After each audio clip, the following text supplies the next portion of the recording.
This is my Lab 5 magnetic braking with Faraday.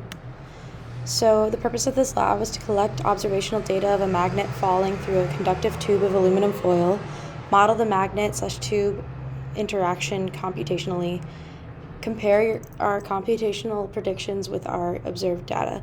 So the fundamental principles used were Faraday's law, Boyart-Svart law, magnetic flux, Ohm's law, Newton's second law, and Newton's third law, as shown in the equations next to each. The results for this were that the experimental data showed that the average amount of time it took for the magnet to fall was 1.28 seconds, while the computational showed that it would be around 1.114 seconds.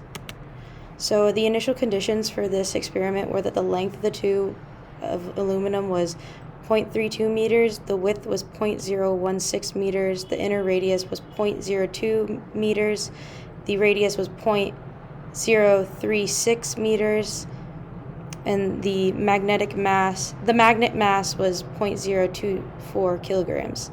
So for the assumptions in this lab, we assume that air resistance is negligible, magnetic force and gravitational force are the only forces acting on the system, and the bar magnet acts as a magnetic dipole. The system here with the magnet and the aluminum tube. The surroundings was everything else. So for the procedure, we drop the magnet down in an aluminum foil tube, time how long it takes for the magnet to reach the bottom, and repeat until you have data for 5 trials. And we found that the average was 1.828 seconds. So here's my code for this computational model. There are 3 different slides for it. So here's the first one where we're modeling the tube and creating the bar magnet. And here are the initial conditions and the flux equation. And here's the simulation loop and calculating all the forces on the magnet.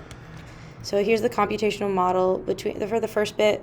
From 0 to 0.2 seconds, the gravitational force is greater than magnetic force, so the magnet accelerates.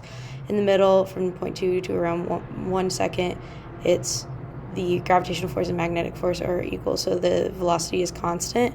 And then at the end, from 1 second and onward, the gravitational force is larger than magnetic force, so it accelerates again. The red is the positive end, while the blue is the negative end. So for the intensity of the color on the tube indicates the magnitude of current flowing through each ring. Red and blue indicate current flowing in the opposite directions, which current corresponds to clockwise current and which to counterclockwise current. How do you know? The red is the counterclockwise current, while the blue is the clockwise current. We know this by using Lenz's law. But what happens to the dynamics of the system when you flip the magnet around? It would follow about the same amount of time, however the direction of the current would be flipped. How did the total time in tube for a real-world system compare to that of the computational model? How might the computational model be more accurate? They were pretty similar, but not the same. The computational model predicted that it would fall slower, or faster, slightly faster. To make the computational system more accurate, we could account for air resistance, add more rings in our calculations as well.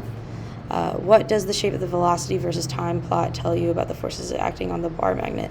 The gravitational force is greater than that of the magnetic force when entering and exiting the tube. Meanwhile, it's equal while inside the tube. Some error could have come from incorrect timing of the amount of time it took the magnet to fall, incorrect mu magnet from lab 3, insulation from the cardboard inner tube, preventing magnetic field interactions, not accounting for air resistance. So for our what ifs, what if the resistivity of the conductor were reduced as close to 0 as possible? How would the dynamics of the falling magnet change? According to Ohm's law, I is equal to V over R, so by reducing the resistance, it would increase the current, making the magnet fall slower. What if holes or slots were cut into the tube? How would this affect the current in your model? This would cause there to be fewer rings in our model, or for complete rings, meaning the magnetic force would decrease, causing the magnet to fall faster. Thank you.